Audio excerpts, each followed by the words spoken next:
은혜로운 찬양 감사드립니다. 지난 3월 1일과 2일에 박지원 목사님의 함성 1919가 한국에서 정말 큰 은혜 가운데 아주 잘 마쳤습니다. 여러분 기도해 주셔서 너무나 감사를 드리고요. 우리 주보안에 보시면 박재훈 목사님께서 또 칼럼을 쓰셨는데 너무 은혜로운 칼럼입니다. 꼭 읽어주시고 또 돌아오시는 길 건강하게 잘 오실 수 있도록 함께 계속해서 기도해 주시면 좋겠습니다. 또 우리 노희성 목사님도 여러 가지 바쁜 일정 가운데 계시는데 지치지 않도록 기도해 주셔서 또 내일 잘 오실 수 있게 기도해 주시면 좋겠습니다. 저희가 지난주에 신철범 목사님을 모시고 너무 은혜로운 선교 부흥의 시간을 가졌는데 저희 사역자들은 따로 목사님과 이야기할 수 있는 시간이 있었습니다. 목사님께서 사역자들에게 여러 가지 조언들을 해주셨는데 그 중에 한 가지가 요즘 사역자들은 설교를 잘하려고 노력들을 많이 하는데 설교를 잘하려고 하기보다 좋은 설교를 해야 된다라고 이야기를 해주셨습니다. 여러분, 좋은 설교와 잘하는 설교의 차이가 뭔지 아십니까? 잘하는 설교는 여러분 식당에 가시면 아주 맛있는 음식을 먹고 나면 좀 몸이 불편하거나 어딘가 건강해지지 않는 듯한 느낌을 받지 않습니까? 그런데 이제 집에서 만드는 음식은 그런 맛이 나지는 않지만 몸이 건강해지는 것을 느낄 수 있죠. 마찬가지로 이 좋은 설교도 이 성도들의 상황을 잘 알고 기도 가운데 준비한 설교이기 때문에 아마 성도들의 삶에 큰 유익을 끼치는 설교가 좋은 설교가 아닌가 하는 생각을 해보게 됩니다. 근데 좋은 설교에도 단점이 하나 있습니다. 좋은 설교는 조는 설교가 되기가 쉽습니다. 여러분, 오늘 설교가 너무너무 좋은 설교라서 아주 주무시는 경우가 일어나지 않도록 주님의 이름으로 소원합니다. 아멘. 감사합니다. 네, 기다리고 있었습니다. 자, 오늘 우리 함께 살펴볼 말씀은 하박국의 말씀인데 3장밖에 안 되지만 여러분 굉장히 흥미롭고 깊이가 있는 책입니다. 2장 4절에 보면 의인은 그의 믿음으로 말미암아 살리라 라는 말씀이 오늘 하박국 말씀의 핵심 구절이라고 할 수가 있습니다. 그래서 의인이 그의 믿음으로 말미암아 산다는 것이 어떠한 의미가 있는지 우리 하박국서를 통해서 3가지로 우리 함께 살펴보고자 합니다. 첫 번째로 믿음으로 사는 것은 하나님께 질문함으로 씨름하는 것입니다. 하박국이 굉장히 흥미롭고 깊이가 있는 것은 신학적으로 굉장한 질문들을 던지고 있기 때문입니다. 하박국서의 1장이 시작하자마자 하박국은 하나님을 향해 질문을 하고 있는데 1장 2절과 3절에 있는 말씀을 우리 함께 같이 읽어보도록 하겠습니다. 시작. 여호와여, 내가 부르짖어도 주께서 듣지 아니하시니 어느 때까지리까? 내가 강포로 말미암아 외쳐도 주께서 구원하지 아니하시나이다. 어찌하여 내게 죄악을 보게 하시며 패역을 눈으로 보게 하시나이까? 겁탈과 강포가 내 앞에 있고 변론과 분쟁이 일어났나이다. 하박국이 묻고 있는 질문은 무엇입니까? 하나님, 언제까지 이러한 죄악에 가득한 상황을 하나님 내버려 두십니까? 왜 우리를 구원하지 않고 이런 어려움을 겪게 하십니까? 라고 묻고 있는 것이죠. 하박국이 살았던 시기는 이 남왕국의 마지막 시기를 살았습니다. 우리가 잘 아는 것처럼 아수르에 의해서 북이스라엘이 멸망을 당하고 그리고 계속해서 주변에 있는 열방의 강대국들이 마치 칼날을 목에 대는 듯한 그런 위협과 공포 속에서 살고 있었던 것이죠. 근데 그런 상황이 되면 남유다의 지도자들이나 백성들이 하나님 앞에 회개하고 돌아와야 하는 것이 당연한 것 아닙니까? 근데 하박국이 볼 때에 이 남유다의 백성들이 하나님 앞에 회개하기는커녕 열방보다 더 악한 삶을 살아가고 있었다는 것이죠. 그래서 하박국은 하나님께 불평이 가득한 질문을 던지고 있습니다. 하나님, 어찌하여서 이 끔찍한 상황을 보고만 있습니까? 왜 하나님은 아무런 일도 행하시지 않고 이 끔찍한 죄악 가운데서 우리를 구원하지 않으시는 겁니까? 자, 이에 대해서 하나님이 하박국에게 뭐라고 대답을 하십니까? 1장 5절에 있는 말씀을 보게 되면 여호와께서 이르시되 너희는 여러 나라를 보고 또 보고 놀라고 또 놀랄지어다. 너희의 생전에 내가 한 가지 일을 행할 것이라. 누가 너희에게 말할지라도 너희가 믿지 아니하리라. 하나님께서 하박국에게 놀랄 만한 일을 행하시겠다라고 말씀하시는데 네가 눈으로 보고도 다시 놀랄 만한 엄청난 일을 내가 지금 행하겠다라고 말씀하시는 것이죠. 그 일이 무엇입니까? 6절에 있는 말씀을 보게 되면 보라, 내가 사납고 성급한 백성 곧 땅의 넓은 곳으로 다니며 자기의 소유가 아닌 거처들을 점령하는 갈대아 사람을 일으켰나니. 여기서 갈대아 사람은 바벨론 사람을 뜻하는 것이죠. 즉 사납고 성급하고 무섭고 끔찍한 사람들을 데려다가 이스라엘을 심판하시겠다라고 이야기를 하고 있는 것입니다. 여러분, 마치 여러분들이 재정적으로 어려움을 당하고 있어서 하나님 앞에 기도를 합니다. 하나님이 어려움을 극복하게 해주세요 기도했더니 하나님께서 응답을 주셨는데, 내가 너에게 더 큰, 지금과는 비교할 수 없는 더 큰 재정적인 어려움을 주겠다라고 응답을 하시면 여러분, 이게 얼마나 황당한 이야기입니까? 자, 그래서 하박국은 다시 하나님에게 질문을 하는 것이죠. 13절에 있는 말씀입니다. 주께서는 눈이 정결하심으로 악을 참아 보지 못하시며 패역을 참아 보지 못하시거늘 어찌하여 거짓된 자들을 방관하시며 악인이 자기보다 의로운 사람들을 삼키는데도 잠잠하시나이까? 하박국의 질문은 무엇입니까? 유다의 죄를 징벌하기 위하여서 어떻게 유다보다 더 악한 바벨론을 사용하시는 것이 하나님, 이게 합당한 일입니까? 지금 불의를 위해서 더 큰 불의를 가져다가 불의를 심판하시는 것이 하나님, 이게 옳은 일입니까? 라고 묻고 있는 것이죠. 아주 날카롭고 예리한 질문 아닙니까? 여러분, 지금 하박국이 던지고 있는 이 질문들은 책상 앞에 앉아가지고 편안하게 던지는 질문이 아닙니다. 하나님과 논리적으로 논쟁을 하기 위해서 어떤 모순점들을 찾아가지고 하나님 앞에 이야기하고 있는 것이 아니죠. 이 하박국은 전쟁의 참혹함을 경험했고 이 아수르와 바벨론과 같은 제국들이 얼마나 잔인하고 포악한지를 경험하고 있는데, 아니 어떻게 하나님의 백성들에게 그런 끔찍한 나라를 통하여서 하나님의 백성들을 심판하시겠다고 이야기하시는 것입니까? 라고 절규하듯이 하나님에게 묻고 있는 것이죠. 얼마 전에 제가 시리아에 있는 한 그리스도인의 이야기를 읽은 적이 있습니다. 시리아는 오랫동안 내전으로 인하여서 굉장히 끔찍한 그런 잔혹한 범죄와 사고가 끊임없이 일어나는 곳이죠. 수아드라는 40대 여성인데 남편이 있고 두 아이가 있습니다. 그리고 치과 의사로 일을 하고 있습니다. 아침마다 가족들이 일어나면 다 같이 모여서 하나님 앞에 기도합니다. 매일매일 두려운 일들이 가득하기 때문에 하나님, 우리 가정을 오늘 하루도 이 무서운 상황 가운데서 우리를 지켜주세요 라고 기도합니다.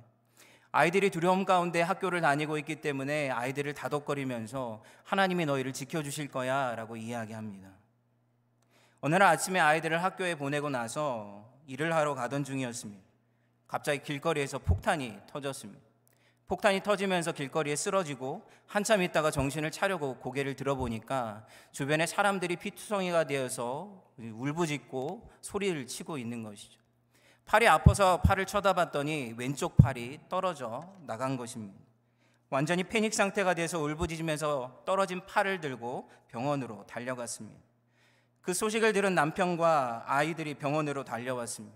아이들이 엄마를 보면서 하나님께서 우리 집을 보호해 주신다고 이야기하셨는데 이게 도대체 무슨 일입니까? 하나님 왜 엄마를 다치게 하셨나요? 원망하면서 울었습니다. 근데 문제는 거기서 끝나지 않았습니다. 다음날 남편이 직장에 갔다가 아내에게로 오기로 했는데 직장에서 폭탄이 터져서 그 자리에서 죽고 만 것이죠. 여러분, 너무 고통스러워서 울다가 쓰러지는 일을 반복했습니다. 마음속에 하나님을 향한 원망과 불평이 터져 나왔습니다. 하나님, 도대체 왜 이러십니까? 도대체 우리 가정에게 왜 그런 끔찍한 일이 일어나게 하셨나요? 하나님, 저는 이제 어떻게 살아가야 합니까? 여러분, 우리는 신앙을 아주 단순하게 생각하는 경향이 있습니다. 마치 믿음이라는 것이 도깨비 방망이처럼 믿기만 하면 모든 문제가 다 풀리고 믿기만 하면 모든 일이 잘 될 것이라고 생각하는 경향이 있습니다. 우리가 순수한 믿음을 가지고 있다는 것은 문제가 아닙니다. 그런데 우리가 경험하는 삶이 전혀 그렇지 않다는 것이죠. 우리의 삶을 돌아보게 되면 우리는 해결할 수 없는 문제들을 안고 살아가는 것이 우리의 삶이고, 이 말할 수 없는 고통을 끌어안고 견뎌야 하는 것이 우리의 삶이 아닙니까? 그래서 우리는 질문할 수밖에 없는 것이죠. 하나님, 왜 인생에 이러한 어려움을 만나야 합니까? 왜 원하는 대로 살 수가 없고 살고 싶은 길을 걸어갈 수가 없고 왜 한 고비를 넘기면 또 다른 인생의 고비들이 끊임없이 우리를 찾아오는 것입니까? 질문하지 않을 수가 없는 것이죠. 여러분, 그런데 바로 이 지점이 신앙의 신비를 경험하는 지점이 됩니다. 우리 삶에서 일어나는 고통과 아픔은 우리 안에 끊임없이 하나님을 향하여 질문하게 만들죠. 그런데 그 질문들은 이 세상의 어떤 것으로도 답을 찾을 수가 없습니다. 여러분, 무엇이 죽은 남편의 자리를 대신할 수 있고 누가 남은 두 아이의 인생을 책임질 수 있으며 그 일어난 끔찍한 삶의 의미를 이야기해 줄 수 있겠습니까? 오직 하나님을 대면할 때만 비로소 삶을 대면하고 받아들이고 폐허가 된 땅에 소망이 있음을 고백할 수 있게 되는 것이죠. 여러분, 믿음이라는 것은 어떤 종교에서 이야기하는 것처럼 욕망을 버리고 질문을 버리고 그저 우리의 마음의 평정을 추구하는 것이 아닙니다. 믿음이라는 것은 정반대로 우리가 질문을 가지고 욥과 같이 하나님 앞에 나아가서 뒹굴고 몸부림치는 것이죠. 이해할 수 없는 삶의 모든 상황 가운데 그 모든 것을 하나님 앞에 가지고 나가서 하나님 앞에 묻고 또 묻고 또 묻는 것입니다. 그러면 우리는 욥과 같이 하나님을 만나게 되죠. 하나님이 우리 인생에 답을 주시기 때문이 아니라 하나님의 임재가 우리가 가지고 있는 모든 문제보다 크시다는 것을 깨닫게 되기 때문입니다.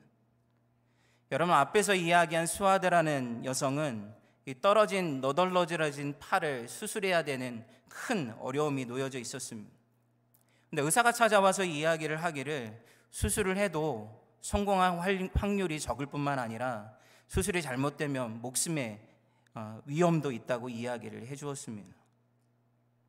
남편도 없는데 자기의 팔도 회복이 되지 않는다면 여러분, 어떻게 더 살아갈 수 있겠습니까?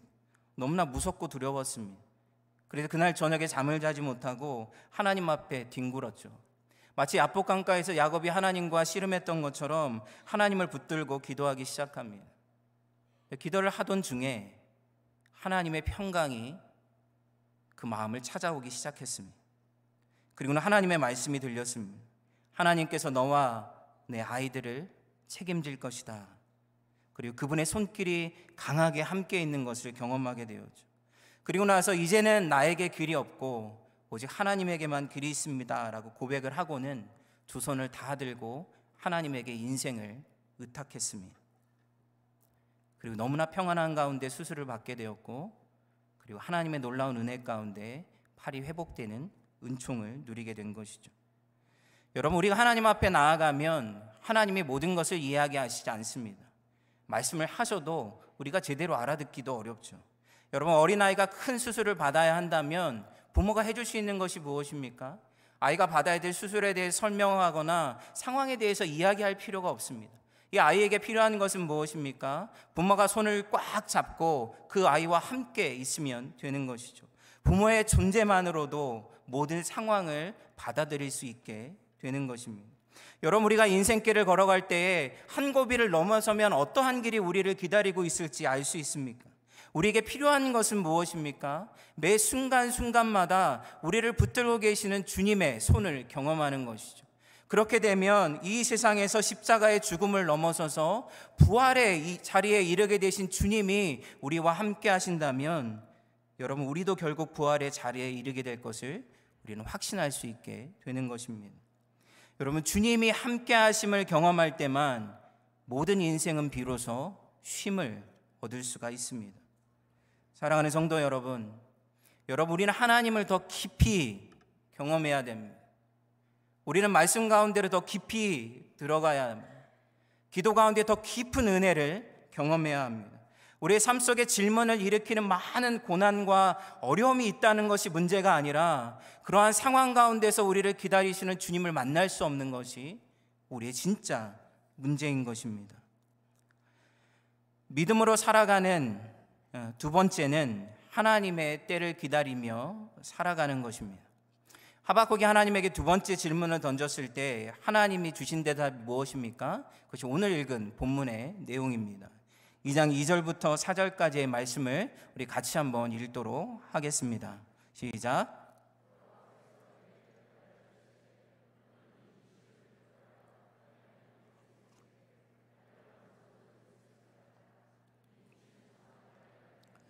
그 종말이 속히 이르겠고 결코 거짓되지 아니하리라. 비록 더딜지라도 기다리라. 지체되지 않고 반드시 응하리라. 보라, 그의 마음은 교만하며 그 속에서 정직하지 못하나 의인은 그의 믿음으로 말미암아 살리라. 여기서 하나님이 하시고 있는 말씀이 무엇입니까? 종말이 속히 이른다는 것이죠. 여기서 종말이라는 뜻은 세상의 종말을 이야기하는 것이 아닙니다. 하나님께서 약속하신 공의와 하나님의 약속이 이스라엘에게 성취되는 시간이 곧 온다는 것이죠. 그러니까 하나님의 약속이 성취될 것이기 때문에 바벨론이라는 거대한 제국이 일어나서 이스라엘을 멸망시키는 것을 볼 때에 놀라지 말라고 이야기하고 있는 것이죠. 여러분, 원하는 대로 삶이 흘러가지 않고 뜻하는 대로, 우리의 계획했던 대로 일이 일어나지 않는다고 하더라도 하나님이 일하시지 않는 것이 아니라는 것입니다. 비록 더딜지라도 우리가 생각했던 시간이나 때에 생각했던 방식대로 우리가 원하는 대로 일이 일어나지 않는다고 할지라도 하나님은 지체함이 없이 하나님께서 정하신 때에 하나님의 뜻을 성취하실 것이다 라고 말씀하고 있는 것입니다. 자, 그러므로 하박국에게 어떻게 살라고 이야기하고 있습니까? 기다리라. 하나님의 뜻이 반드시 이루어질 것이기 때문에 기다리라 말씀하고 있는 것입니다. 여러분, 믿음은 기다리는 것인데 우리 한국 사람의 문화가 때때로 신앙의 큰 장애물이 될 때가 있습니다. 2018년에 영국의 BBC의 트래블이라는 그런 프로그램에서 한국 사람의 그 빨리빨리의 문화에 대해서 취재를 한 적이 있습니다. 그래서 기자가 한국 식당에 들어가서 이 타이머를 딱 재고 음식을 주문하니까 4분이 지나지 않아서 이 펄펄 끓는 뚝배기 해장국이 나왔다는 것이죠. 여기저기서 아주 신속하게 뭐든지 빛의 속도로 배달이 되고, 심지어 결혼식을 하는데 1시간 안에 결혼식이 계속해서 이어진다는 것이죠. 여러분, 어떤 결혼식은 1시간 안에 결혼식과 식사까지 마치는 결혼식도 있습니다. 이게 가능한 일일까요? 여러분, 광고를, 한국 사람들이 자주 하는 광고들을 자세히 들여다보게 되면 많이 사용되는 단어 중에 즉시라는 단어가 있습니다. 즉시 할인, 즉시 발송, 즉시 체포, 즉시 연금, 즉시 회복. 근데 심지어 교회 광고를 보니까 이런 광고도 있었습니다. 즉시 천국. 여러분, 즉시 천국은 믿는 즉시 죽는다는 이야기입니까? 한국의 이러한 조급한 문화가 여러분 신앙생활에도 굉장히 큰 영향력을 발휘하고 있는 것이죠. 우리는 기도를 해도 일상적인 기도보다 여러분 작정 기도를 선호합니다. 그래서 어떤 분이 이러한 작정 기도에 대해서 단기 속성 악바리 기도라고 이름을 붙였는데, 여러분, 우리는 짧고 굵게 하는 것을 좋아하지 않습니까? 막 산에 올라가 가지고 소나무 하나를 딱 뿌리를 뽑으면 하나님께서도 빨리 확실하게 우리에게 응답하시기를 요구하는 것이죠. 여러분, 성급하다는 것은 무엇을 뜻하는 것입니까? 시간의 중심이 우리에게 있다는 것이죠. 우리가 시간과 삶을 우리가 주도하고 있기 때문에 급한 것입니다. 그런데 시간의 주인은 우리가 아니라 하나님이시죠. 하나님께 우리가 압박을 하고 목숨을 건다고 해서 1년이 걸릴 일들을 한 달 만에 하시고 한 달 걸릴 일을 일주일 만에 하시는 분이 하나님이 아니십니다. 하나님은 우리에 의해서 이랬다 저랬다 하시는 분이 아니죠. 하나님에게는 모든 시간, 과거와 현재와 미래가 하나님에게는 다 들어 있습니다. 그러다 보니까 하나님은 모든 것을 정확한 타임테이블을 가지고 정확한 목적을 가지시고 정확한 때에 하나님은 일하시는 것이죠. 그래서 하박국에게 이야기하시기를 비록 더딜지라도 네가 생각했던 타이밍과 시간과 그런 방식이 아닐지라도 하나님께서는 하나님의 때를 기다리라 말씀하고 있는 것입니다. 여러분, 기다리는 것이 왜 중요합니까? 기다리는 시간 동안에 우리가 얻게 되는 유익은 무엇입니까? 기다림의 시간은 하나님의 뜻이 우리 안에 이루어지는 시간인 것이죠. 엄마가 아이를 임신을 했는데 아이의 얼굴이 너무 궁금하다고 몇 달이 안 되는데 아이를 끄집어내려고 해서는 됩니까? 여러분, 과일을 먹기 위해서는요, 마지막 햇살에 정말 충분히 익기를 기다렸다가 따야 되는 것이죠. 근데 과일이 먹고 싶다고 아직 익지도 않은 과일을 따게 되면 먹지도 못하고 버릴 수밖에 없게 되는 것입니다. 기다림의 시간이라는 것은 하나님의 뜻이 우리의 삶 안에 충분히 성장하고 성숙하고 이루어질 때까지 하나님께서 우리에게 요구하시는 시간이라는 것입니다. 일본 신학자 중에 이 고스케 고야마라는 신학자가 있습니다. 그분이 쓴 책 중에 Three Mile on Our God이라는 책이 있습니다. 시속 3마일의 하나님이라는 책이죠. 시속 3마일이라는 것은 사람이 걸어다니는 속도를 뜻하는 것입니다. 근데 하나님께서 우리의 삶 속에서 일하시는 속도가 인간이 걷는 속도와 똑같은 3마일이라는 뜻입니다. 우리가 굉장히 빠른 시대를 살아가고 있지 않습니까? 예전과는 비교할 수 없는 속도로 우리는 살아가고 있죠. 그런데 인간의 삶을 들여다보면 인간이 하나님을 알아가고 변화되는 속도는 절대로 빨라지지 않았다는 것이죠. 신명기 8장을 보게 되면 하나님께서 사람이 떡으로만 살 것이 아니요 하나님의 입에서 나오는 모든 말씀으로 살 것이니라 이것을 이스라엘 백성에게 가르쳐 주기를 원하셨습니다. 왜냐하면 가나안 땅에 들어갈 하나님의 백성들이 이 말씀을 기억하고 있어야지만 온전한 삶을 하나님의 백성으로 살아갈 수 있기 때문이었습니다. 자, 그런데 이것을 하나님께서 가르치시기 위해서 몇 년이 걸렸습니까? 40년이 걸렸죠. 여러분, 이러한 내용들은 교실에서 편안하게 앉아서 배울 수 있는 내용이 아닙니다. 광야와 같은 길을 걸어갈 때만 배울 수가 있는 것이죠.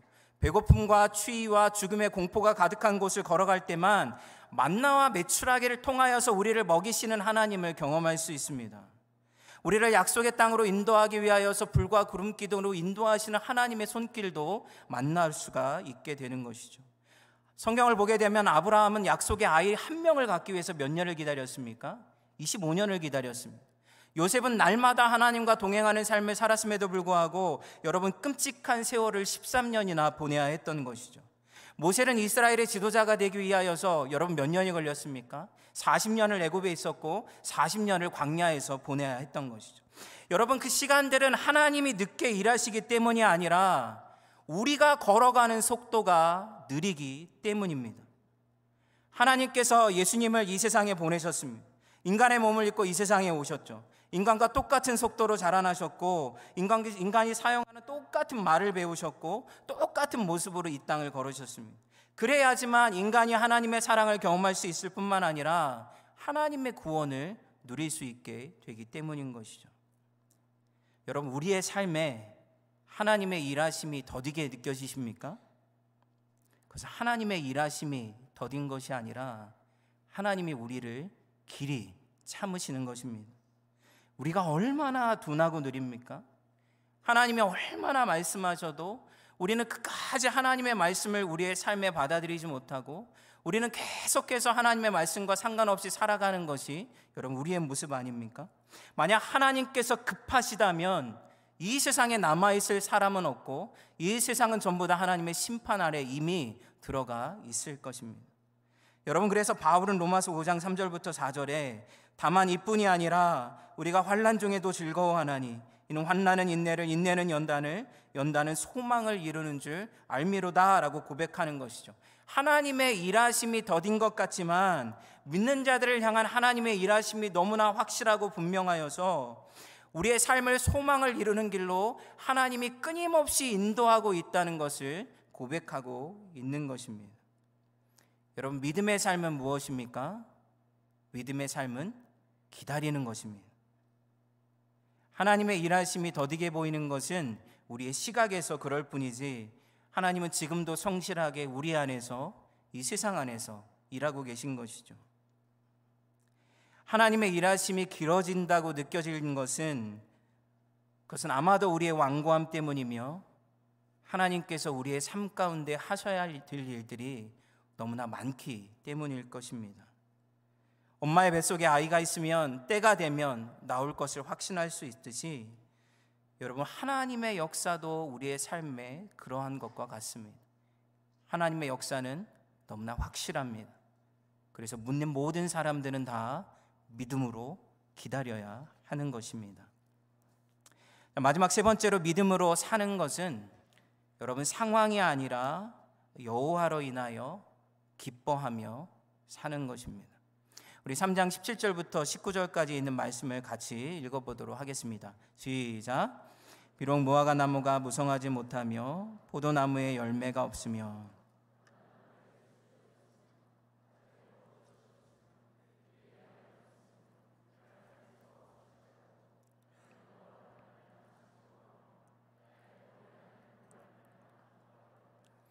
주 여호와는 나의 힘이시라. 나의 발을 사슴과 같게 하사 나를 나의 높은 곳으로 다니게 하시리로다. 우리가 어렸을 때부터 이게 율동을 하며 불렀던 내용 아닙니까? 그러다 보니까 비록 무화과 나무 이런 이야기만 나오면 우리 몸이 저절로 이렇게 율동을 하게 되는 것이죠. 너무 익숙하다 보니까 여러분, 이 고백에 담겨 있는 그 극단적인 그런 내용을 우리가 쉽게 이해할 수가 없습니다. 여러분, 지금 무화과 나무가 무성하지 못하고 포도 열매가 없으며 밭에 먹을 것이 없고 소가 없는 상황은 어떤 상황입니까? 그냥 단순히 경기가 좋지 않거나 취직이 안 되거나 돈벌이가 잘 안 된다라는 정도의 이야기가 아니죠. 지금 이스라엘의 바벨론에 의해서 바벨론이 쳐들어와서 완전히 멸망하게 되는 상황을 지금 보고 있는 것입니다. 그런데 이스라엘의 멸망을 바라보면서 지금 하박국은 나는 기뻐하겠다라고 이야기를 하고 있는 것이죠. 여러분, 재난이 와서 여러분의 삶의 터전이 다 무너져 버리거나 집에 불이 나가지고 집이 다 불타 없어졌는데 나는 이 상황을 바라보면서 하나님 앞에 기뻐하겠습니다라고 고백할 수 있는 사람이 여러분 우리에게 있습니까? 근데 하박국은 그러한 상황일지라도 기뻐하겠다는 것이죠. 기뻐할 수 있는 이유가 무엇입니까? 이 세상을 다스리시는 하나님이 나와 함께하고 있다는 것으로 확신하고 있기 때문입니다. 아무리 눈앞에 여러 가지 일어나는 일들이 고통스럽고 괴로워도 그 고통은 영원히 지속되지 않는다는 것이죠. 하나님께서 반드시 나를 회복시켜 주시겠다는 확신을 갖고 있는 것이죠. 아무리 악인들이 세상에 판을 치는 괴로운 세상이라고 할지라도 하나님의 심판은 변하지 않고 이 세상 가운데 다가올 것이라는 것입니다. 그래서 아무리 삶의 조건이 어려워도 역사의 주인 되시는 하나님과 함께하기만 하면 나는 즐거워할 수 있다라고 고백하고 있는 것입니다. 여러분, 사도 바울의 고백처럼 사방에 우겨쌈을 당해도 쌓이지 않고 답답한 일을 당해도 넘어지지 않고 낙심하지 않고 절대로 망하지 않는 이유가 무엇입니까? 우리 안에 심히 큰 능력을 가지신 하나님이 이 질그릇과 같은 우리의 삶 가운데 함께 계시기 때문이라는 것입니다. 그러므로 하박국은 오직 하나님 한 분만으로 즐거워하며 살겠다고 여러분 고백하면서 결론을 내리고 있는 것이죠. 제가 예전에 일본에 지진이 났을 때였는데 일본의 그리스도인들을 위로하기 위해서 한국의 그리스도인들이 방문한 동영상을 본 적이 있습니다. 동영상으로 보니까 정말 건물이 하나도 남아있지 않았습니다. 폐허가 되어버렸죠. 보기만 해도 얼마나 답답하든지 내가 저 상황에 놓여 있다면 내가 과연 살아갈 수 있을까라고 질문을 할 수밖에 없었습니다. 그리고 나서 약 3분의 1이 무너져 버린 교회 안에 소수의 성도들이 모여서 예배를 드리는 것입니다. 예배를 드리면서 얼마나 통곡을 하면서 울던지 정말 보는 마음이 얼마나 힘들었는지 모릅니다. 예배가 끝난 후에 한 그리스도인과 인터뷰를 했습니다. 근데 놀라운 것은 그분의 얼굴이 너무나 환한 것이죠. 그러면서 고백하는 것이 무엇이냐면 무너진 땅을 보면 절망하지 않을 수 없습니다. 근데 예배를 드릴 때면 하나님이 말할 수 없는 기쁨을 부어주신다는 것이죠. 그러면 이 무너진 땅이 보이는 것이 아니라 앞으로 이 땅 가운데 행하실 하나님의 놀라운 일들을 기대하게 된다고 고백을 하는 것입니다. 여러분, 이게 하박국의 고백이 아닙니까? 하나님의 행하실 일을 기대하기 때문에 폐허가 된 땅을 바라보면서 하나님 앞에서 기뻐할 수 있는 것입니다. 제가 좋아하는 예화 중에 바다에 대한 예화가 있습니다. 여러분, 바다에 폭풍이 일어나게 되면 바다 표면에 있는 배에 여러분이 있다고 생각하면 어떤 일들이 벌어질까요? 폭풍이 몰아치면 배가 요동을 치고 거의 산산조각이 날 정도로 흔들리면서 엄청나게 흔들리게 될 것입니다. 여러분, 근데 바닷속으로 조금만 들어가면 어떤 일이 벌어지는지 아십니까? 살짝 물이 흘러가게 있습니다. 근데 여러분, 더 깊은 곳으로 들어가면 어떤 일이 벌어집니까? 거의 흔들리지 않고 고요하고 평안한 것이죠. 여러분, 이것이 하나님과 함께하는 사람과 함께하지 않는 사람의 차이라는 것이죠. 하나님과 함께하지 않는 사람들은 이 바다의 표면에 살아가는 사람들입니다. 바람이 조금만 불고 여러 가지 어려운 일들이 생기면 마치 인생이 끝난 것처럼 절망하고 소리치고 그리고 그 폭풍 아래 삶이 흔들리는 것을 경험할 수밖에 없습니다. 근데 하나님 안으로 조금만 들어가게 돼도 우리는 안정감을 느끼죠. 근데 하나님 안으로 더 깊이 들어가게 되면 어떤 일들이 벌어집니까? 인생에 흔들림이 없습니다. 이 세상을 다스리시는 하나님이 우리의 중심에 있기 때문에 우리는 흔들릴 수가 없는 것이죠. 그 하나님으로 인하여서 우리는 이 세상에 주는 어떠한 상황과도 상관없이 하나님으로 인하여서 우리는 평안과 기쁨을 누리며 살아가게 되는 것이죠. 오직 하나님 안에 있는 사람만 평안과 기쁨을 누리며 살아갈 수 있는 것입니다. 여러분, 사도 바울은 심지어 감옥에 있으면서도 성도들을 향하여서 기뻐하라, 내가 다시 말하노니 기뻐하라 라고 이야기를 하고 있습니다. 상식적으로 생각해 보면 감옥 바깥에 있는 사람이 감옥 안에 있는 사람을 향해서 기뻐하라고 이야기해야 되지 않습니까? 근데 어떻게 감옥 안에 있는 사람이, 수많은 고난과 어려움 가운데 있는 사람이 감옥 밖에 있는 성도들을 향하여 기뻐하라 라고 이야기할 수 있습니까? 그 이유는 무엇입니까? 진정한 평안과 기쁨은 상황에 달린 것이 아니라 오직 하나님 안에 있는 사람들만 누릴 수 있는 것이기 때문입니다. 여러분, 결론을 내리도록 하겠습니다. 이 하박국이라는 이름은 히브리어에서 나온 이름이 아니고 이 메소포타미아 지역의 그 아카드 제국이 북쪽에 있었는데 그 아카드의 언어에서 나온 이름입니다. 그 이름의 뜻은 무엇이냐면 베이즈 플랜트라는 뜻입니다. 그러니까 바질이라는 식물이라는 뜻을 갖고 있습니다. 여러분, 바질을 뒷마당에서 키워보신 적이 있습니까? 이 토론토와 같은 추운 겨울이 되면 그 식물은 정말 흔적도 없이 사라지게 되죠. 강한 바람, 그리고 눈, 얼음이 뒤덮이게 되면 마치 생명이 다 끝난 것처럼 완전히 다 사라져 버립니다. 자, 그런데 놀라운 것은 그 추운 겨울에도 생명은 죽지 않습니다. 그리고 다시 봄이 되면 땅에서 싹이 자라나서 자라가고, 그리고 아름다운 향기를 품는 식물로 자라나게 되는 것이죠. 하박국의 이름이 이러한 뜻을 갖고 있는 이유가 무엇입니까? 하늘이 온통 시커멓고 세상의 모든 소망이 사라져버린 그때에, 끔찍하고 매서운 추위가 모든 생명을 삼켜버린 듯한 그때에도 하나님의 역사는 사라지지 않고 하나님의 역사는 멈추지 않는다는 것이죠. 하나님의 때가 되면 반드시 싹이 날 것이고, 하나님의 때가 되면 하나님의 역사가 이 세상 가운데 온전하게 드러나게 된다는 것입니다. 그때가 되면 물이 바다를 덮음같이 하나님의 영광을 인정하는 일이 온 세상에 충만하게 될 것을 고백하고 이 이야기를 마치고 있는 것입니다. 사랑하는 성도 여러분, 믿음의 길이 무엇입니까? 믿음의 길은 하나님과 씨름하는 길이죠.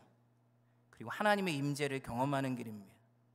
그리고 하나님의 임재 때문에 하나님 외에는 우리의 삶에 기쁨이 없습니다 라고 고백하는 것입니다. 여러분, 삶의 어려움 가운데 하나님의 일하심이 더디다고 생각이 되십니까?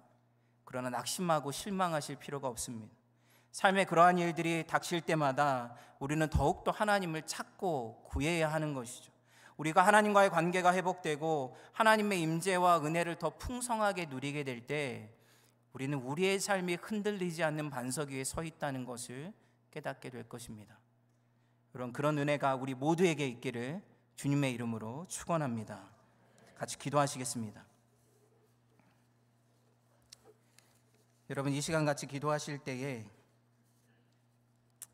우리 인생의 어려움과 고난이 있습니까? 여러분, 배고픔을 경험한 사람만이 진정한 음식의 맛을 깨달을 수가 있고, 이 목이 말라서 고통을 겪어본 사람만이 신선한 물의 소중함을 깨달을 수가 있습니다.